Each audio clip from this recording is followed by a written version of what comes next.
Welcome to the Phillip Wylie Show. Take a look behind the curtain of professional hacking and hear compelling discussions with guests from diverse backgrounds who share a common curiosity and passion for challenges and their job.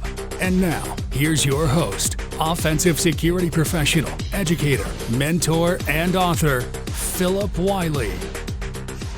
Hello and welcome to another episode of the Phillip Wylie Show. I'm really excited today to have Dr. Anmol Agarwal joining me today. We've been connected through social media, and I've been seeing all these really cool talks that she's giving places. She's got like a background in AI and pen testing and some research, security research, I believe. So AI is the hot topic these days, and we're all wanting to learn more about it. So I'm really excited to have you joining today to share your experience with that. So thanks for joining. Thank you for having me on the show. So how is your week going? Having a good week? Yeah, good week. It's Friday today, so it's great. Yeah. So is this a busy time of year for you, or is it? It's a normal week, but yeah, we're busy kind of all the time. So every quarter we have our big meetings for 6G. So for those who don't know, I'm working on 6G and 5G, on standardizing 5G and 6G. And to do that, we actually have quarterly meetings. So 6 times a year, we typically meet in a country and discuss, what we see 5G and 6G would look like. So we're just preparing for the next meeting, which is end of this month. So before we get too far into the conversation, if you wouldn't mind sharing your hacker origin story, basically how you started and what all you did to get to where you are today. Yeah, so I started as a computer science student, and I initially thought I was going to be a software engineer because that's what most people do, right? They go to college, they study computer science, they become software engineers. And I actually didn't think that someone like me would be in cyber, because I thought, I was just going to be a software engineer, and cyber is usually, those hackers that are just the people that I can't talk to because, I'm not like them. But then in college, I got enlightened into cybersecurity, and I realized I like cybersecurity because we had so many college clubs, and I was actually involved in a cybersecurity club on campus at UT Dallas. And Dallas has a very active cybersecurity community, and that's kind of how I got started. And my university actually helped me join IEEE conferences for IEEE security and privacy. For those in academia, you've probably heard of it. It's like one of the top academic cybersecurity conferences. So it's like the academic RSA or academic DEF CON. And so when I attended those talks, I really enjoyed AI, security, adversarial machine learning, and then I guess now I'm working in that space. So yeah, it was just college kind of helped me learn what I wanted to do, and then now I'm doing it. Very cool. I think that's a great path into cybersecurity. And sometimes when people ask me when they're going the college route, I would recommend them do computer science, because you can always go minor in cybersecurity, because learning how to code and some of the things you learn there are very valuable. Yeah, definitely. And with computer science, you can, even if you don't want to do cybersecurity right now, you can apply those skills to any field in tech, whether it's AI, cybersecurity, or even web development. So one of the big questions I always get asked all the time for people who want to get into cybersecurity: do I need to code? What is your thoughts on that? That's a good question. So I don't think you need to code to be in cybersecurity. I do think coding is a really good skill. So there are some CTF challenges that will expect you to code. So it depends on what you want to do in cybersecurity. So if you want to do reverse engineering, it might be good to know basic Python scripting. You don't have to code an entire program, but being familiar with Python is very good. But there are so many career paths in cybersecurity that don't require any coding, GRC, design, architecture. So you don't have to know how to code, but it's a very useful skill. Yeah, that's good to hear, because one of the things too is a lot of folks, I start out not knowing how to code, and And, you see a lot of folks. One of the people that really surprised me, I don't know if you know of Alyssa Knight, but Alyssa Knight's like a really well known Yes, I hacker know her. and has done some pretty cool stuff. And when I had her on my old podcast and she shared that she didn't code, that really surprised me because at her level of hacking skill, I would have thought she did know how. But, you see people that, you don't necessarily have to have it, but it just really seems like those that really know how to code, it's just, I don't know, in my opinion, it just seems like if you know how to code, it just gives you so much more advantage than if you don't know. Yeah, it does, but also if someone is really anti-coding and they hate programming, they don't have to do it to have a career in this space. So what are you doing in your role? Because I know you've done the talks on the adversary, uh, machine learning, and all that. So if you kind of tell us about what you're doing in your role. Yeah, so my role is focusing on 5G and 6G security. So people think of 5G as your cell phone. So to actually realize this technology, it takes around 10 years from when the idea is conceived to when it's actually deployed. So I'm working on 5G and 6G will come out in 2030, which is 6 years from now. But actually, in order to realize 6G, we have to anticipate all these different emerging technologies. So one of them is AI. So my research focus right now, one of them is AI and machine learning security. So kind of both. How do you hack AI and how do you defend against attacks that occur because of AI, or how you use AI for security as well? Yeah, that's got to be really interesting because just seeing what people are doing, and it just seems like we're really just getting started. So that's pretty interesting too. So I guess there's things you have to take in consideration with the security is when circumstances where people haven't completely converted over to 6G, being able to, I guess, make them communicate securely with 5G or other different frequencies too, as well, I would imagine. Yeah, or if you're using some new technology, making sure that's secure, right? Like all these startups come up with their new solutions and new products, but oftentimes we see in startups, they don't prioritize security. That's an afterthought. So we need to actually make sure that anything we're using on 5G or 6G is secure, that it's not just something that's the next cool new thing without making sure it's secure first. So if someone wants to be able to, use machine learning or learn how to pen test machine learning, what would you recommend? Or AI? Yeah, so that's a good question. Yeah, so just to give audience a bit of background, right? What is AI? What is machine learning? So you'll often hear AI and machine learning used together. So they're slightly different. So AI is kind of trying to pretend to be a human, so performing human-like tasks. So we see that with ChatGPT, with generative AI. Basically, an example of AI is creating a screenplay or writing a recipe. And machine learning, I like to think of it like the back end of AI. So basically, machine learning is when you have all this data, tell me what patterns you see. So if I give you a lot of Excel spreadsheets and network traffic data, then it tells me, what do I see? Is there an anomaly here? Is there an attack occurring? So that's an example of machine learning. So then in terms of pen testing, AI or machine learning, if anyone's really interested in that space, I recommend looking at OWASP. So a lot of people might have heard of OWASP already. So OWASP is a foundation and they typically have the top 10 vulnerabilities. So they've listed out top 10 vulnerabilities for web applications.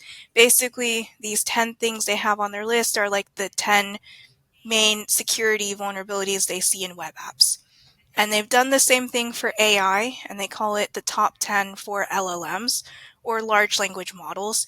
So a large language model is basically generative AI. You could think of it like ChatGPT.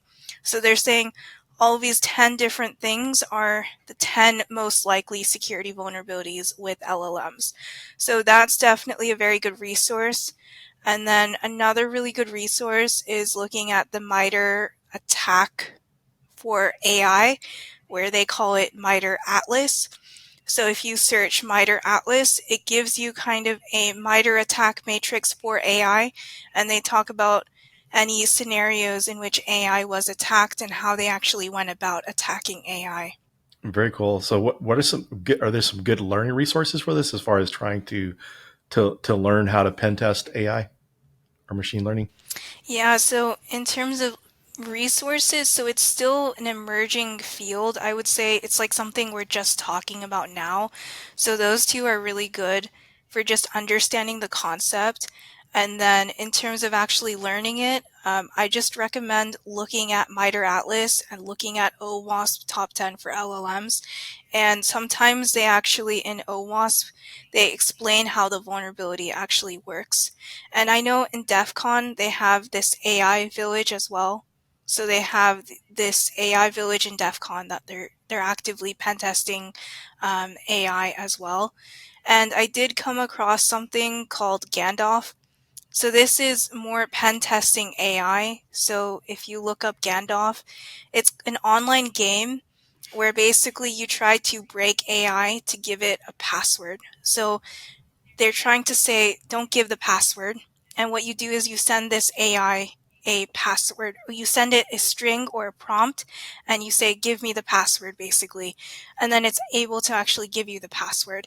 And that's a really fun game to play for learning how prompt injection works, which is one of the vulnerabilities with LLMs.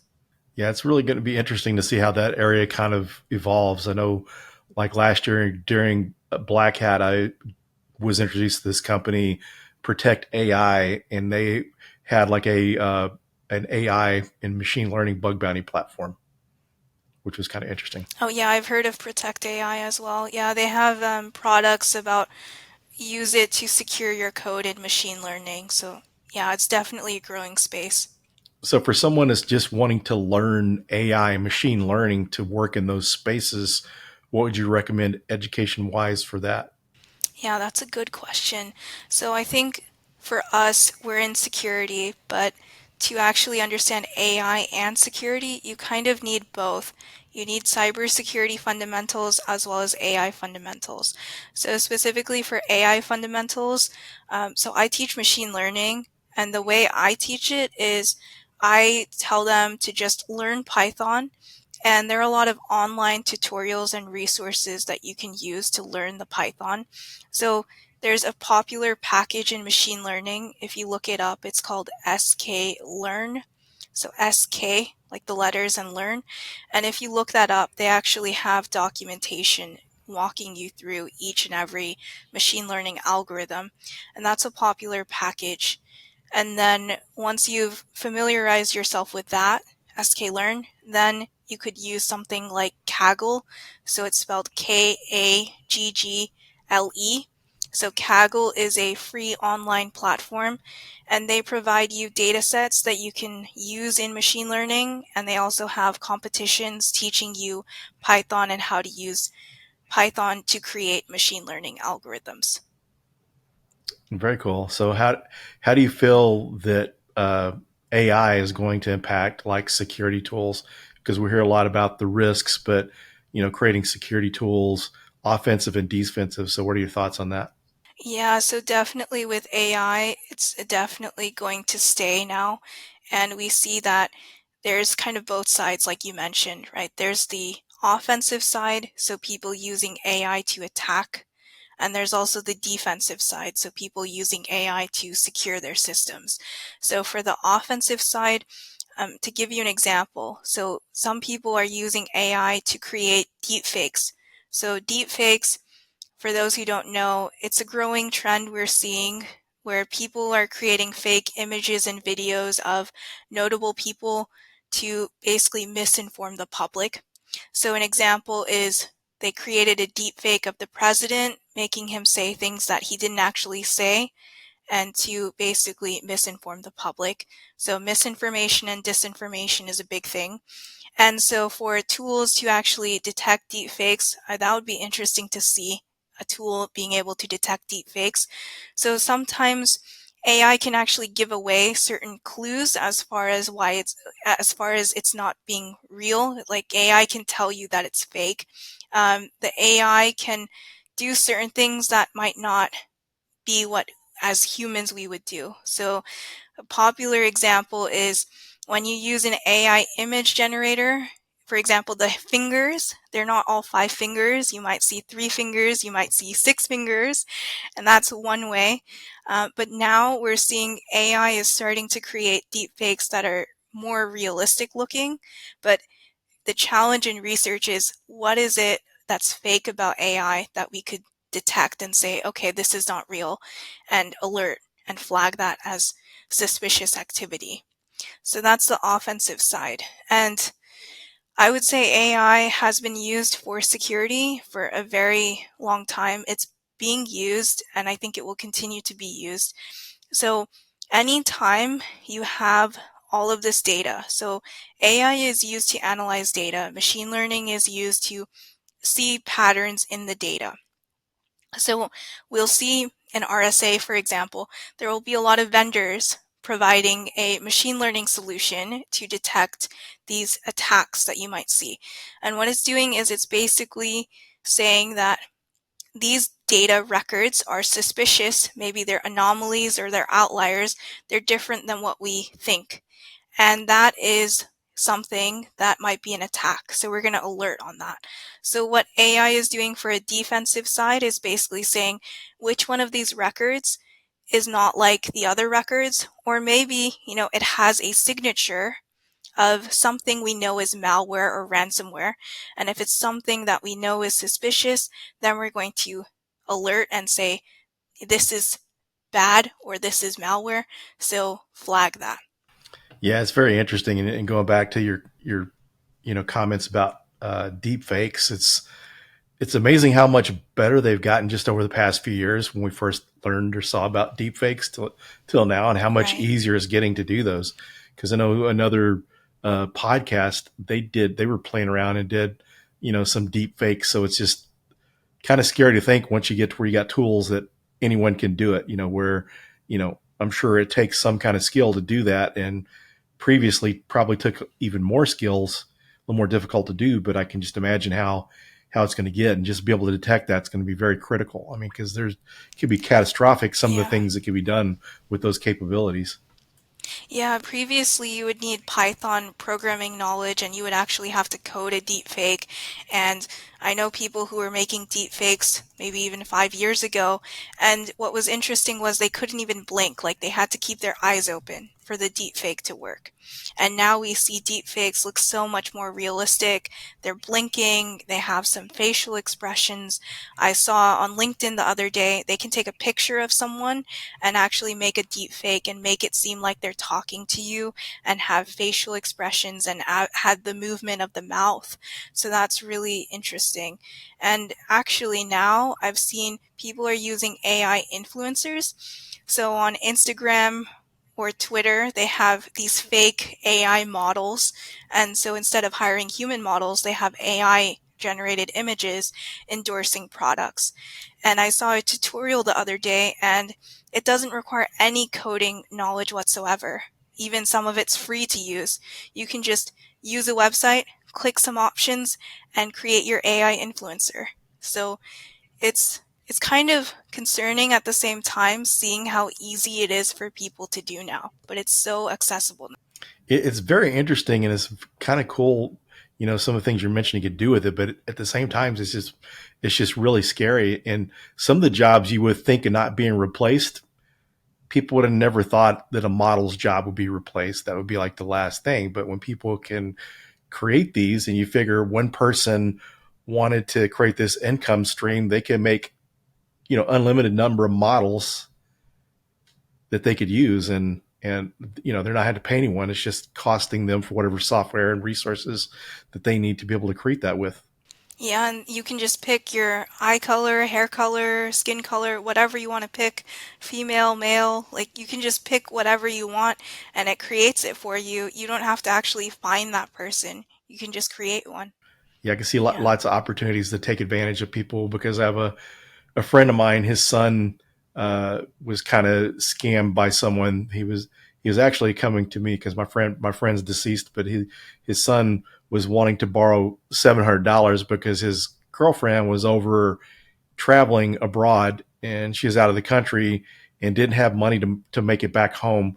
So he needed to wire her $700. And he was convinced. I mean, there was no just pictures, there were no videos or anything. Of course, this is kind of before Deepfakes, so really nothing outside of him just being convinced. So you figure once you've got Deepfakes and just the way they can do all the stuff with AI now, it's really makes it easier for people to get scammed. Right, yeah. One of my colleagues was actually saying his mom was scammed, and she sent him a WhatsApp message saying that I need money. So basically, his mom received a message from him saying, I need money for an emergency. It's an emergency. Give me thousands of dollars. And the mom believed that it was the son because she got texted from the exact same number from her son. And she actually wired the money over to what she thought was her son. And she just lost all that money.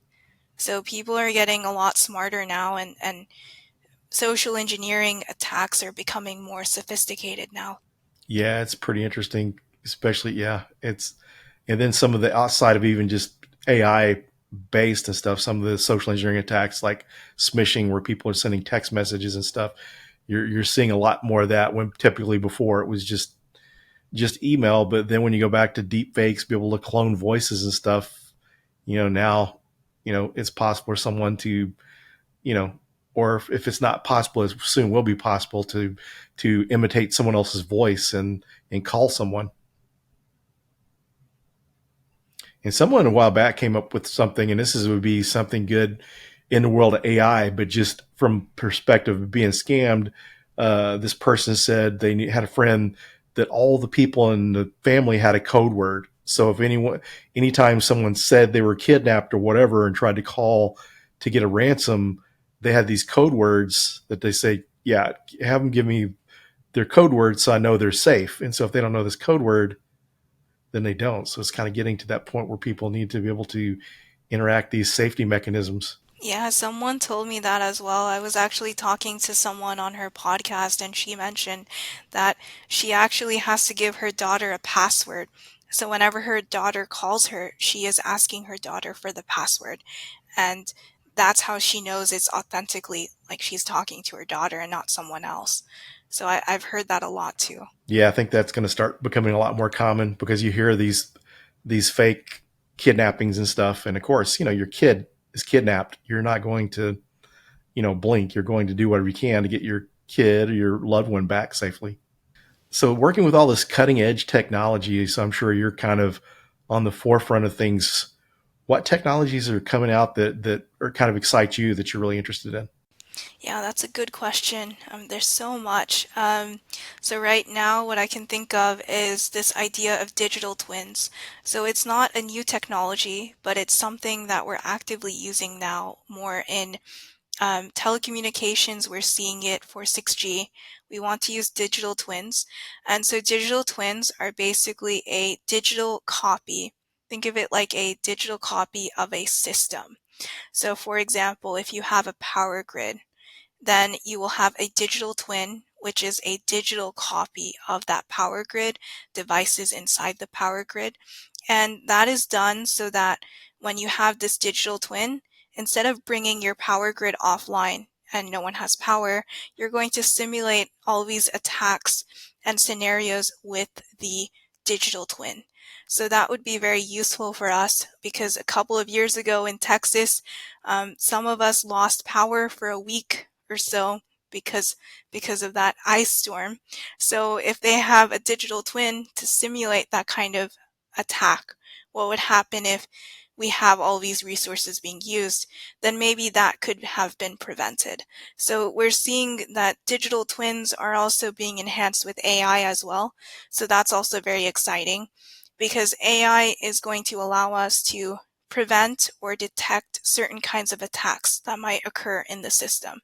So for anyone that's just brand new, they haven't started down the path to a career, what would you recommend for someone? What is a really good career to get into based on the technology and stuff that you're seeing? Yeah, that's a good question. I think really anything in tech is a good career.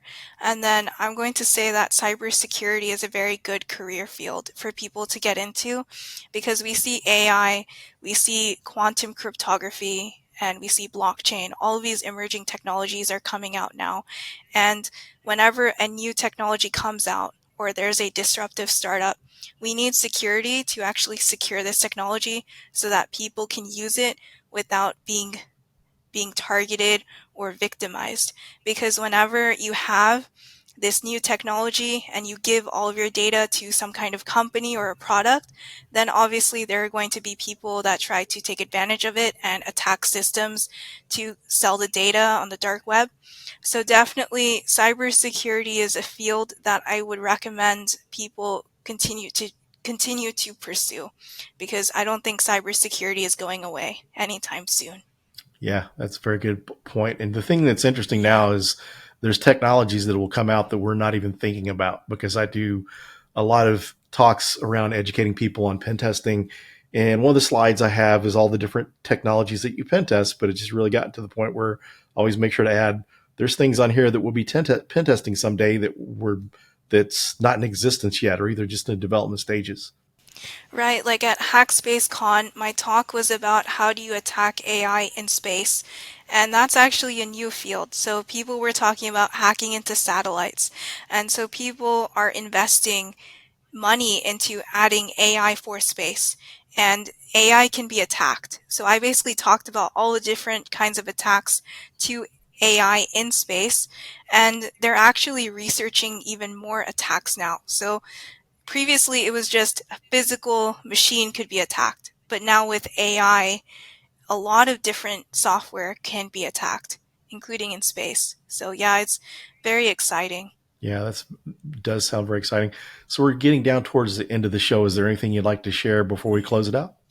Thank you so much for having me. Feel free to reach out to me on LinkedIn or X anytime if you have questions. I love to talk about AI or cybersecurity. Yeah, thanks for taking time out. It's very interesting hearing all the things that you had to share today. And I look forward to kind of following you to see what all other interesting things that you're into. So thanks again. Thank you. Thanks for joining, and we'll see you on the next episode. Make sure to share with your friends and colleagues the podcast, and make sure to like and subscribe. Our followers is kind of the way we get the word out to spread the message. So I'd appreciate you sharing with your friends. Thank you. Thank you for listening to the Phillip Wylie Show. Make sure you subscribe so you don't miss any future episodes. In the meantime, to learn more about Phillip, go to thehackermaker.com and connect with him on LinkedIn and Twitter at Phillip Wylie. Until next time.